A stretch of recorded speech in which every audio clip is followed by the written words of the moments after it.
Ma chère ambassadrice, content de te retrouver, j'espère que tu vas bien. Je vais te parler de la suite de ces différentes lois dont je t'avais promis de te parler. Et là, je vais aborder la deuxième loi. Il s'agit de la loi de la vibration. Alors, qu'est-ce que cette loi de la vibration?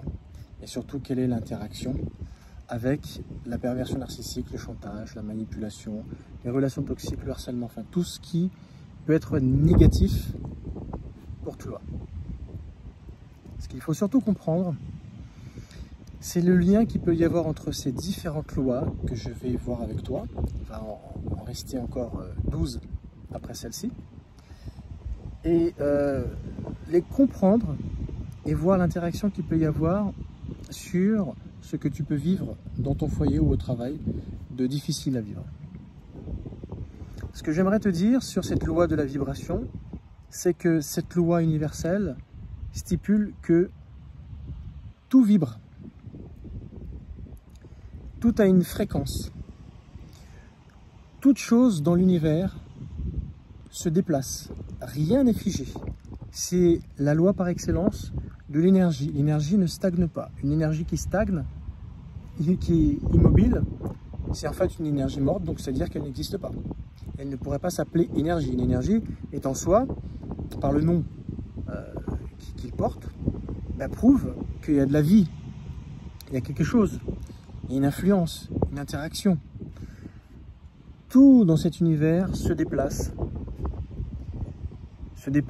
d'un endroit à un autre. Alors soit en empruntant un vecteur de déplacement linéaire, soit un vecteur de déplacement sous forme de motif circulaire. Et souvent, ce déplacement d'un endroit A vers un endroit B peut prendre le motif de géométrie sacrée. Car toute vibration a une géométrie. Et c'est parce que chaque vibration a une géométrie qu'elle est mesurable. C'est grâce à cela qu'elle est mesurable. Alors, elles ne sont pas toutes sacrées. Sacrées, ça veut dire qu'elles ont des formes géométriques non seulement jolies à regarder, mais en plus, au millimètre près, elles sont justes. Alors, j'ai déjà fait une vidéo sur les fréquences on va dire des choses positives telles que les qualités, telles que l'amour, la joie, la patience, ce genre de choses. Ces qualités nobles ont une géométrie sacrée noble, jolie à regarder. Et je t'avais montré les cristaux, la cristallisation de l'eau, lorsque ces fréquences étaient envoyées dans l'eau.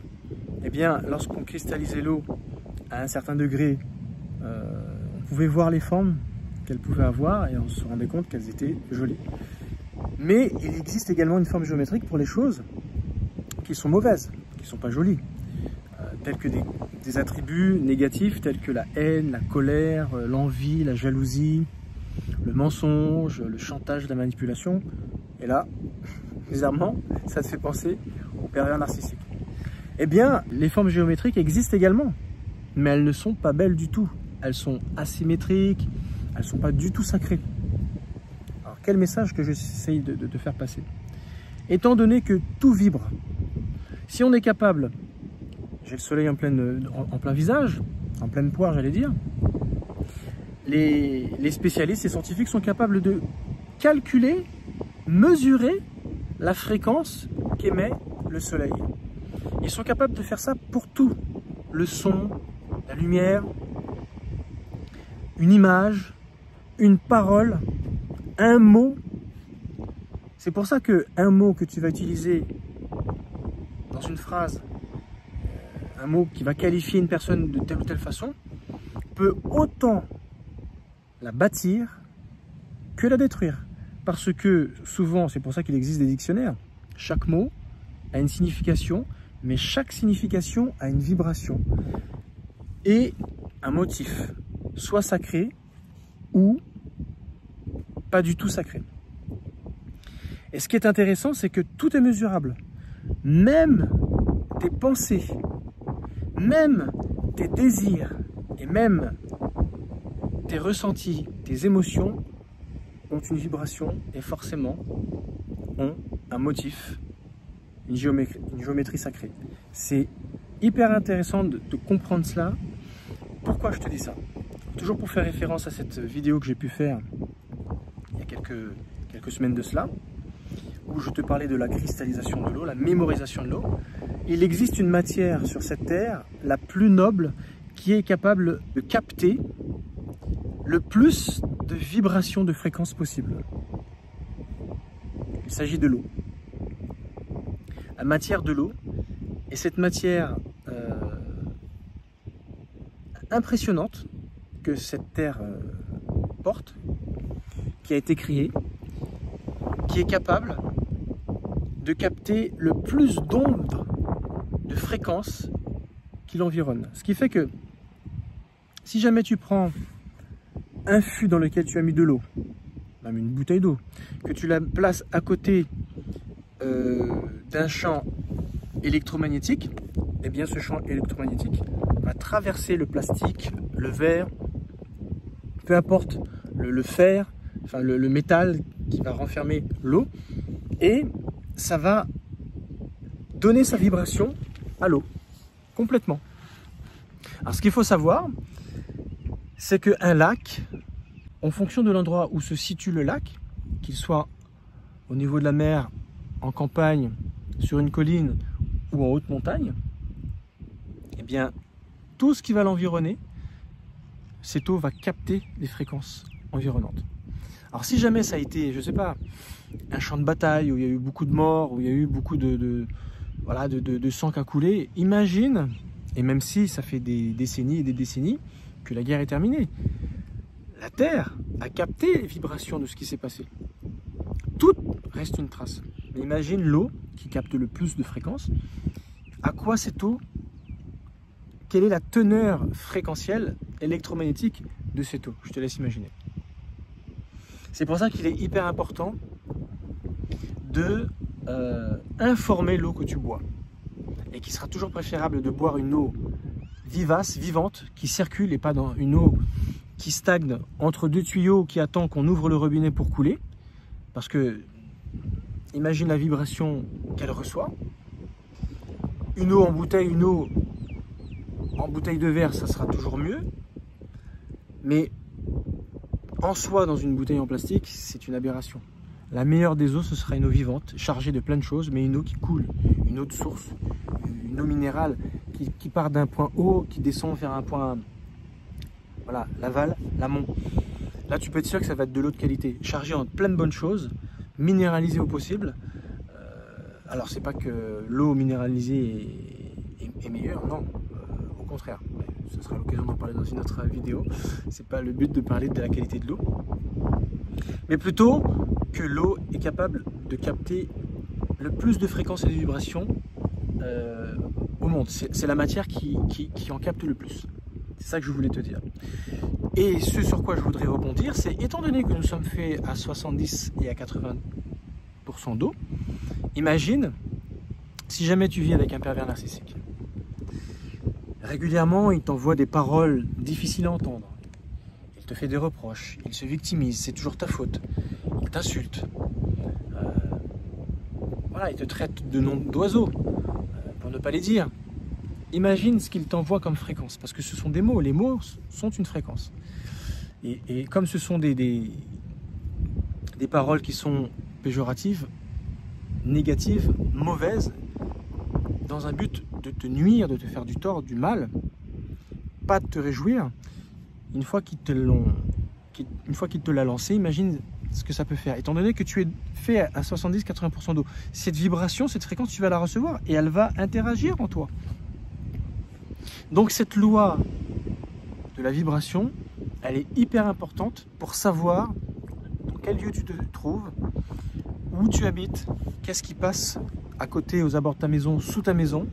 Et là, je t'invite à te référer à la géobiologie pour savoir par quoi ta maison ne doit surtout pas être traversée comme mauvaise énergie, mais également la façon dont tu agences ta maison. Il y a une façon où l'énergie doit rentrer et sortir d'une manière la plus noble possible. Parce que sinon, ça peut interagir sur toi. La manière dont tu orientes le lit dans lequel tu vas dormir. Hein. Donc, c'est pas le but ici de t'en parler, mais il y a une orientation. On peut pas, s'il existe un nord et un sud, l'ouest et l'est, ça veut dire que notre tête devrait être orientée correctement. Surtout pendant 6 à 10 heures de sommeil. Voilà ce que je voulais te dire. Alors, tu vas me dire, ouais, c'est bien de me dire ça, mais qu'est-ce que je fais du coup? Par rapport à tout ce que me dit mon pervers narcissique adoré, avec qui je partage ma vie. Comment je fais pour pouvoir m'en sortir? Il existe une loi, la loi de la vibration. Tu es capable, donc du coup, de capter ces mauvaises vibrations, mais toi, tu en émets également. Ça veut dire que par ta pensée, tu peux enlever toute la valeur de ce que ton pervers narcissique t'envoie comme mauvais message. Imagine que tu es sur ton lieu de travail. Ton chef d'équipe, ton manager, ton directeur te traite de incompétent. C'est de l'incompétence, c'est n'importe quoi, vous êtes nul, enfin voilà. Par rapport à un travail qui a été réalisé. Si c'est vrai, à ce moment-là, ces paroles sont vraies. Tu as été nul, tu ne l'as pas fait correctement, tu voulais peut-être pas le faire, et ces paroles sont justifiées. Après, rien ne justifie d'avoir des paroles dures et méchantes. On peut très bien faire passer un message, sans toutefois laisser une trace. Parce que tu peux faire passer un message dans le but de t'améliorer et que ça ne se reproduise pas. À ce moment-là, il ne va pas utiliser des noms d'oiseaux pour te faire du mal, du tort. Et l'avantage, c'est que ça te fera changer. Tu décideras de ne plus jamais recommencer une telle erreur. Mais si il a raison, mais qu'en plus il se donne le luxe et s'arroge ce droit de te donner un nom d'oiseau, vous êtes nul, vous êtes incompétent, ça laisse une trace négative, péjorative, qui risque de te nuire. Parce que cette vibration, elle va résonner en toi constamment. Et à chaque fois dans ton futur qu'une personne emploiera le mot incompétence, nul, ça va à chaque fois faire référence à ce trauma, à cette vibration que tu auras peut-être eue pour la première fois. Si tant est que c'était une parole que tu entendais de la bouche de ton père quand tu étais plus jeune, je te laisse imaginer. Donc c'est pour ça qu'il faut faire très attention aux paroles. Alors si jamais c'est justifié qu'il te traite de ce nom d'oiseau, il n'est pas obligé de te faire du mal et de laisser une trace pour te faire changer et pour avoir un résultat positif. C'est là tout l'art et la manière du management. Maintenant, si ce n'est pas justifié, tu peux contrecarrer cela, autant en milieu professionnel qu'avec ton conjoint, ta compagne, dans le milieu privé. C'est de dire complètement l'inverse. Si jamais il te traite, ouais, t'es nul, non, je ne suis pas nul. De lui prendre ce qu'il t'a envoyé, de le chiffonner et de lui renvoyer. Ou sinon de le renvoyer symboliquement en dehors de toi. Pour ne surtout pas laisser l'empreinte finale, la destination finale en toi. Quelqu'un te regarde avec des yeux hautains, méchants, tu prends son regard, tu le renvoies. Comme si ça reflétait sur toi. Il y avait un phénomène de réfraction, ça ne t'atteint pas. Ça vient jusqu'à toi, mais ça repart. Voilà, donc tout ça, c'est un travail mental. Hein. Donc je te donne un petit hack là, pour ne surtout pas rester sur cette chose désagréable qui est des mots d'oiseaux, parce que forcément, comme je viens de te dire, les mots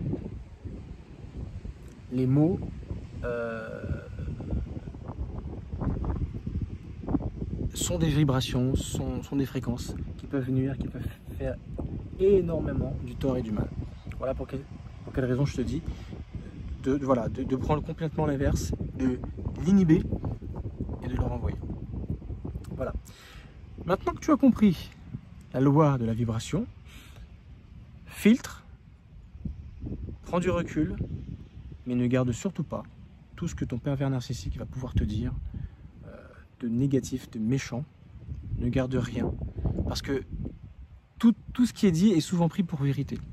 Et tu as tendance après à te juger de la sorte et à, malheureusement, à ne pas voir plus loin que cette fausse réalité qui aura été créée purement et simplement par la personne qui te veut du tort, qui te nuit, alors qu'elle est censée te défendre, t'aimer, t'élever, te faire grandir, et elle fait tout l'inverse, elle te détruit. Voilà ce que j'avais à dire, je pourrais en rajouter encore et encore, mais on va pas en dire plus, on va en laisser pour demain, où on verra la troisième loi, qui aura toujours un lien avec bien sûr ces lois universelles qui nous régissent, pour lesquelles on ne peut pas s'en défaire, c'est comme ça.